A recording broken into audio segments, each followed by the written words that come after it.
नमस्कार दोस्तों, स्वागत है आपका अपने YouTube चैनल अपनी नौकरी में। दोस्तों, इस वीडियो में हम बात करने वाले हैं क्वेश्चन नंबर 61 से। इससे पहले हम 60 क्वेश्चन को सॉल्व कर चुके हैं। तो पर्यावरण अध्ययन के हम सॉल्व करने वाले हैं 1500 क्वेश्चन को। तो ये हमारा लेक्चर नंबर 3 है। अगर आपने हमारा लेक्चर नंबर 1 और 2 नहीं देखा है तो उसे देख लीजिए। चलिए आज का वीडियो शुरू करते हैं। 61 नंबर क्वेश्चन है, निम्न में से कौन सा ऊर्जा का स्रोत कभी पर्यावरणीय प्रदूषण नहीं करता है? नाभिकीय ऊर्जा, कोयला, पेट्रोलियम, सौर ऊर्जा।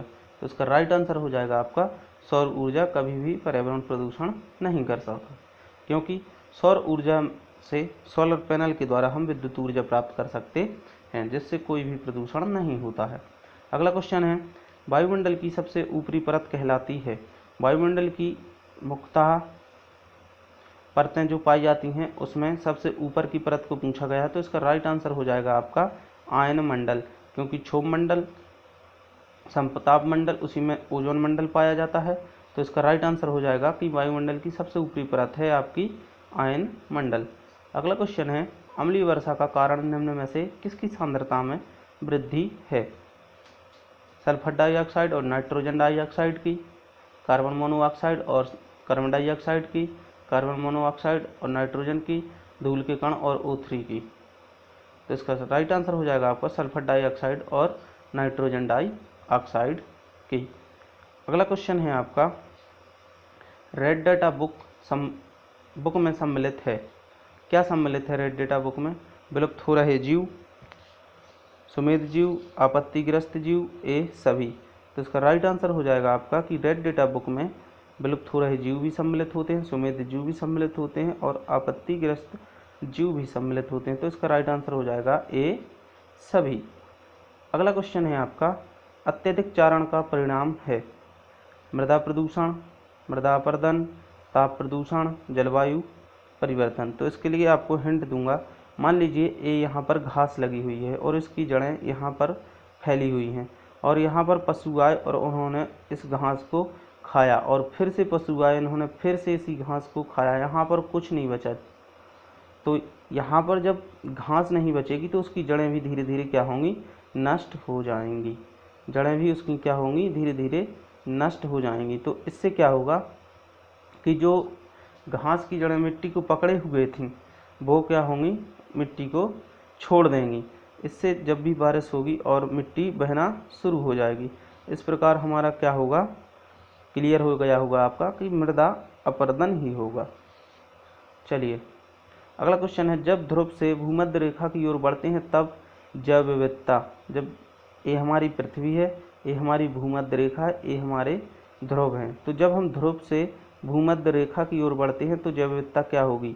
बढ़ेगी, घटेगी, स्थिर रहेगी? इनमें से कोई नहीं। तो इसका राइट आंसर हो जाएगा आपका बढ़ेगी या बढ़ती है। अगला क्वेश्चन है आपका, राष्ट्रीय पाठचर्या की रूपरेखा 2000 के अनुसार पर्यावरण अध्ययन को किस कक्षा समूह में स्थान दिया गया है? पहली और दूसरी कक्षा में ये पूछ रहा है कि जो राष्ट्रीय रूपरेखा 2000 है तो उसके अनुसार पर्यावरण किस किस क्लास में पर्यावरण को सम्मिलित किया गया है? तो पहली और दूसरी कक्षा में ये तो गलत है, क्योंकि पहली और दूसरी कक्षा में मात्र 2 ही पुस्तकें चलती हैं। तीसरी से 5वीं कक्षा में तो राइट आंसर आपका यही हो जाएगा, लेकिन ऑप्शन हम सभी पढ़ेंगे। छठी से 8वीं कक्षा तक, 9वीं और 10वीं कक्षा तक, तो इनमें सम्मिलित नहीं होती है पर्यावरण अध्ययन। तो इसका राइट आंसर हो जाएगा तीसरी से 5वीं कक्षा तक पर्यावरण सम्मिलित होती है। अगला क्वेश्चन है, भारत के किस क्षेत्र में अधिकतम भूस्खलन की घटनाएं होती हैं? उत्तर पूर्वी पहाड़ में, हिमालय में, पश्चिमी घाट व नीलगिरी में, उत्तरी घाट में। तो इसका राइट आंसर आपका क्या हो जाएगा? देखिए, भूस्खलन मतलब भूमि का खिसकना। कहाँ खिसकेगी भूमि? जहाँ पर भूमि ऊपर नीचे होगी। तो ऐसा किन क्षेत्रों में पाया जाता है? तो पहाड़ी क्षेत्रों में पाया जाता है। ऐसा पहाड़ी क्षेत्र कहाँ पर हैं?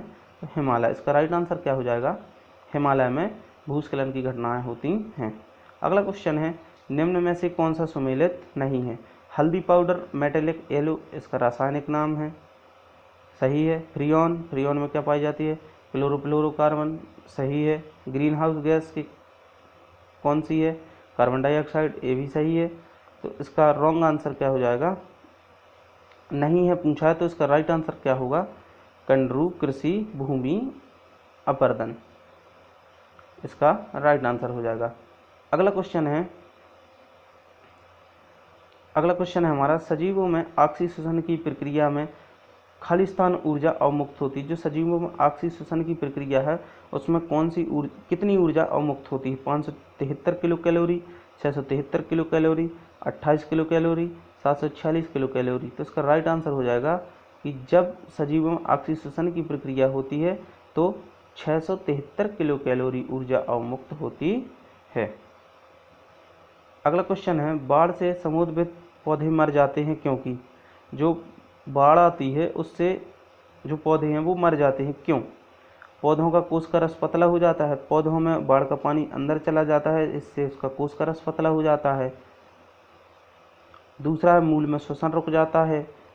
अगला ऑप्शन है, पौधों का कोश का रस सांद्र हो जाता है, मतलब कोश का रस गाढ़ा हो जाता है। पानी की अधिकता से पोषक तत्व पौधे से बाहर आ जाते हैं। तो इसका राइट आंसर हो जाएगा कि बाढ़ से जब समुद्रवित पौधे मर जाते हैं, क्यों मर जाते हैं, क्योंकि जैसे ही बाढ़ के पानी ने पौधे को पूरा ढका और मूल में श्वसन रुक जाता है, इस वजह से श्वसन न होने के कारण पौधा मर जाता है। अगला क्वेश्चन है, काजीरंगा राष्ट्रीय उद्यान प्रसिद्ध है। काजीरंगा राष्ट्रीय उद्यान कहाँ पर है जी, असम। असम की राजधानी क्या है, दिसपुर। किसके लिए प्रसिद्ध है काजीरंगा राष्ट्रीय उद्यान, एक सींग वाले गैंडे के लिए प्रसिद्ध है। अगला क्वेश्चन है, विश्व पर्यावरण दिवस मनाया जाता है, तो इसका राइट आंसर 5 जून, सभी जानते हैं। अगला क्वेश्चन है आपका, ह्यूमस निर्माण में कौन सहायक है, उत्पादक, अपघटक, उपभोक्ता, ए सभी। तो इसका राइट आंसर क्या हो जाएगा, ह्यूमस के निर्माण में, ह्यूमस का निर्माण कौन करेंगे, अपघटक करेंगे। ह्यूमस के बारे में बता दूं थोड़ी सी, ए हो गई आपकी मिट्टी। मिट्टी के ऊपरी सतह पर थोड़ी सी पतली परत खरपतवार युक्त मिट्टी की पाई जाती है, कार्बनिक मिट्टी की पाई जाती है, जो सड़ी गली पत्तियों, टहनियों, डालियों और गोबर आदि कार्बनिक पदार्थों के सड़े और गलने से बनती हैं। और किसके द्वारा गलाया जाता है, तो अपघटक के द्वारा गलाया जाता है। तो ह्यूमस का निर्माण में कौन सहायक है, अपघटक। अगला क्वेश्चन है, डीडीटी है खरपतवार निवारक, जैव निम्नकरणीय प्रदूषक, अजैव निम्नकरणीय प्रदूषक, एंटीबायोटिक। तो डीडीटी क्या है, एक अजैव निम्नकरणीय प्रदूषक है। अगला क्वेश्चन है, सागरीय खरपतवार महत्वपूर्ण स्रोत है। सागर की जो खरपतवार है वो किसका स्रोत है, तो समुद्र का पानी कैसा है, खारा। और समुद्र की जो घास होगी उसमें क्या पाया जाएगा, तो अगर नमक की बात की जाए, समुद्र में नमक पाया जाता है, नमक में क्या पाया जाता है, आयोडीन। तो इसका राइट आंसर क्या हो जाएगा, आयोडीन। अगला है, मोनाल उत्तराखंड के अतिरिक्त किस राज्य का राजकीय पक्षी है जी, तो मोनाल उत्तराखंड के अतिरिक्त किस राज्य का राज्य पक्षी है, अरुणाचल प्रदेश, जम्मू कश्मीर, हिमाचल प्रदेश और मेघालय। इसका राइट आंसर हो जाएगा हिमाचल प्रदेश। इसका राइट आंसर क्या हो जाएगा, हिमाचल प्रदेश। अगला क्वेश्चन है आपका, ओजोन परत की मोटाई नापने की इकाई है। तो ओजोन परत की जो मोटाई है वो किस में नापी जाती है, तो ओजोन परत की इकाई मापी जाती है आपकी डाप्सन में। और डेसिबल में क्या नापा जाता है, ध्वनि तीव्रता या ध्वनि प्रदूषण। क्वेश्चन नंबर 79, सामाजिक वानिकी का उद्देश्य है। सामाजिक वानिकी का क्या उद्देश्य है, पर्यावरणीय, सामाजिक व ग्रामीण विकास में मदद के उद्देश्य से वनों का प्रबंधन, ग्रामीण क्षेत्रों में चकबंदी, वन्य प्राणियों का संरक्षण, चारागाहों का विकास।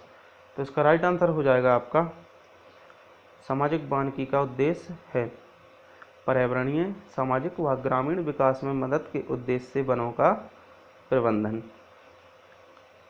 इस वीडियो का आखिरी क्वेश्चन है आपका, चिपको आंदोलन की जनक गौरा देवी द्वारा चिपको आंदोलन किस गांव से प्रारंभ किया गया था। गांव का नाम बताना है कि चिपको आंदोलन किस गांव से शुरू हुआ था। तो इसका राइट आंसर हो जाएगा आपका, रैणी गांव से शुरू हुआ था। कहाँ, वर्तमान के उत्तराखंड के चमोली डिस्ट्रिक्ट के रैणी गांव से शुरू हुआ था। दोस्तों इस वीडियो में इतना ही, मिलते हैं आपसे अगली वीडियो में अगले क्वेश्चन के साथ। तो बने रहिए हमारे साथ इस वीडियो सीरीज में। चैनल को सब्सक्राइब करें, दोस्तों के साथ शेयर करें, बेल आइकन को प्रेस करें ताकि जब भी हम वीडियो डालें नोटिफिकेशन आपको मिले सबसे पहले। मिलते हैं आपसे अगली वीडियो में। जय हिंद, जय भारत।